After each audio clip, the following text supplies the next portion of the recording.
Hey gamers, welcome to By Design. Today I'm going to be doing a video here on Tom Clancy's The Division. We're going to show you how to solo the daily mission Subway Morgue. You can see it's set to the hard difficulty, obviously, because that's what the daily is. It's not showing daily because I did it 3 times before this to find out the easiest way to show you guys to solo it. You can see I'm going to show you the mods and the abilities that I'm using here. The first is going to be First Aid with the Overcharge perk on it. The second is going to be the Seeker Mine with the Airburst mod onto it here. You can see I'm getting attacked from behind from random mobs that spawn behind me, so we'll get this thing started here. You can see on this one here, if you look at the top left, it says there's 4 flamethrowers on this mob. What I'm going to do is divide it into waves and all that kind of stuff to show you guys basically what to expect for the mob. And how I'm going to show you guys that is I'm going to tell you for one, but also on the top left, the name is going to correspond with the level of difficulty. So if you see the name and it's purple, that means that there's going to be 4 of those purple mods. So for example of what I just did here, it said 4 flamethrowers and it was in purple. That means that there's 4 purple flamethrower mobs.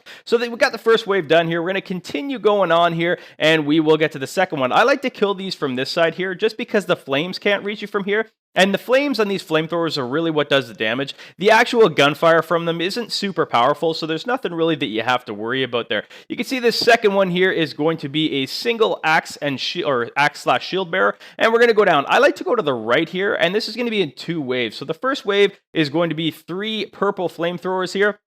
And again, I like to go on the right just because it kind of sets you up better for taking these guys out here. You can see we've got the second one done, and we're kind of putting ourselves in a position to go ahead and get this last one before the second wave starts here. So this second wave, there's always going to be 2 flamethrowers, and they're always going to jump behind this pipe. So I like to throw a grenade or something behind them that causes them to have to stand up, because it makes it a lot easier to damage them, which you can see they did. They broke their cover, and they're running towards me here. Again, be careful of these flames, because if that flame had got me, especially at that close range, it would have hurt pretty bad here. So we're coming up to our first reload station. We're going to go ahead and restock there, and we're going to keep on going on here. You can see this next wave here is going to be 2 flamethrowers and 1 shield/axe bearer here, and we're going to go ahead and pound through those again very quickly. You can see I kind of get myself into a situation here because I shoot a lot into this guy's shield. Normally, I'm not too worried about it, especially when it's one mob, because my guns are pretty powerful, so it tends to shoot right through them without any difficulty at all. We're going to keep on going here, and this next little part's quite a bit of walking before we do anything, and basically all we're doing here is activating a switch,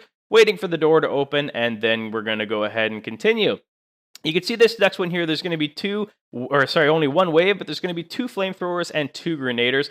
Somehow this other grenader actually slips below me. I don't know how he does it, but he manages to get to the bottom. Usually he is on top, so I'm not sure how that happened with me here. Must have been when I was trying to reposition here. So you can see I'm taking a little bit of time with these grenaders just because they can be a bit of a pain. And we're going to go ahead and take him out, and it takes me a little bit to kind of find the second one here. So we will go ahead and do that. And there's going to be also another restock station right behind us here. To let you guys know about how long this took us here, when I was doing this, we're going to hit this activation switch actually before I start explaining that. And the restock is just on the left over here, so we'll go ahead and do that. So this mission here, solo, took me without any deaths or anything like that, approximately, I want to say 13 minutes to do, 13 or 14 minutes, something like that. You can see we've got 1 axe bearer and 1 shield, or 2 axe bearers and 1 flamethrower here. And this is why I actually decided to tell you guys how many mobs were where, because I wasn't paying attention and I forgot that there was 2 shield bearers there, and he ended up almost killing me. So anyway, that's why I'm showing you guys how many mobs in each area and splitting it up by waves as well, just because that seemed to be convenient. So this is going to be 2 waves here.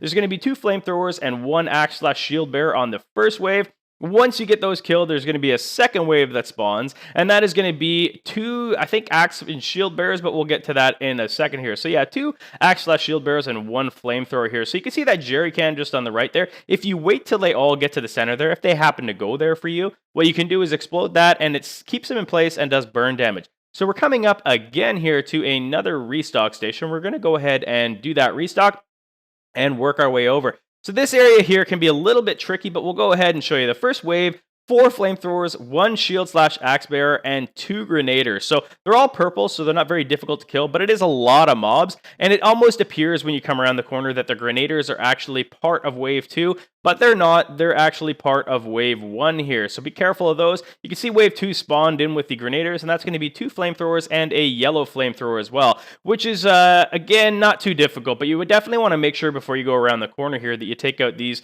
grenaders that were from wave 1 there, and if you actually go up to where that grenader is going right now, there's also a chest which I don't get because I already previously got it. We're going to go ahead and take out that guy, and you can see how fast he dropped, and we're going to call this one to a close, basically after we kill this one guy, and then go to part 2 in the next video. So if you guys want to see part 2, go ahead, click the top right of the screen there, and that will bring you right up to part 2 of this video. If you guys enjoyed this video, or found it useful at all, it sure would help me a lot if you guys would click that like button. Also, if you hit that bright yellow subscribe button just in the center there, that'll notify you every time I publish a new video. Thanks for watching.